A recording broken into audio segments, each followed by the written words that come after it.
Welcome to BR properties. ఇవాళ మనం కొత్త ప్రాపర్టీతో ముందుకు వచ్చాము. ఇవాళ మనం చూసే ఇల్లు 167 స్క్వేర్ యార్డ్స్ 30-50 డైమెన్షన్స్తో ఉంది. చాలా బాగా వచ్చింది చూడండి. ఇప్పుడు మనం ఈ లేట్ చేయకుండా లోపలికి వెళ్ళి మొత్తం చూద్దామండి.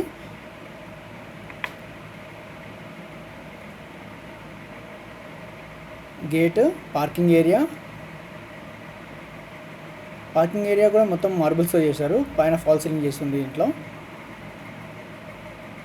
ఈస్ట్ ఫేసింగ్ సైడ్లో మంచి స్పేస్ ఇచ్చారు. దీనికి రైలింగ్ కూడా చేసింది. రెడీ టు మూవ్ హౌస్ అండి ఇది. టేక్ డోర్ వస్తుంది మొత్తం ముందల.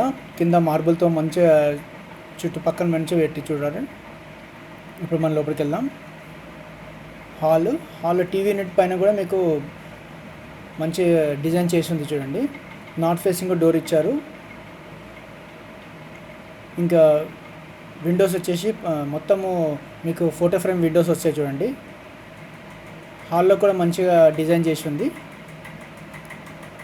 ఇప్పుడు మనం ఇది పూజా రూమ్ చూద్దాం. ఇది పూజా రూమ్.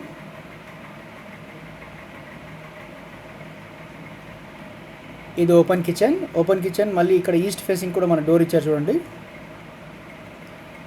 తర్వాత ఇక్కడ మనకి డైనింగ్ కూడా చాలా స్పేసియస్గా వచ్చింది చూడండి. అక్కడ సింక్ కూడా పెట్టాడు, వాష్ బేసిన్ పెట్టారు. చిల్డ్రన్స్ బెడ్రూమ్కి మటుకు కామన్ వచ్చేది, అంటే కామన్ ఉంటుంది, అటాచ్డ్ ఉంటుంది చిల్డ్రన్స్ బెడ్రూమ్కి. ఇది చిల్డ్రన్స్ బెడ్రూమ్. ఇప్పుడు మనం మాస్టర్ బెడ్రూమ్ కూడా చూద్దామండి. ఇది మాస్టర్ బెడ్రూమ్కి అటాచ్డ్ వాష్రూమ్ ఉంటుంది. కింద మొత్తం మంచిగా చేసి చూడండి. అన్నీ రెడీగా పెట్టి ఉన్నాయి. రెడీ టు మూవ్ ఉంది ఇది. సో ఈ ఇల్లు గురించి మీకు ఫర్దర్ డీటెయిల్స్ ఏమైనా కావాలంటే నాకు కాంటాక్ట్ చేయండి. నా కాంటాక్ట్ నెంబర్ ఉంది. ఇంకా మరి కొత్త ప్రాబ్లమ్స్ మరి ముందుకు వద్దాము. Thank you for the day. Thank you.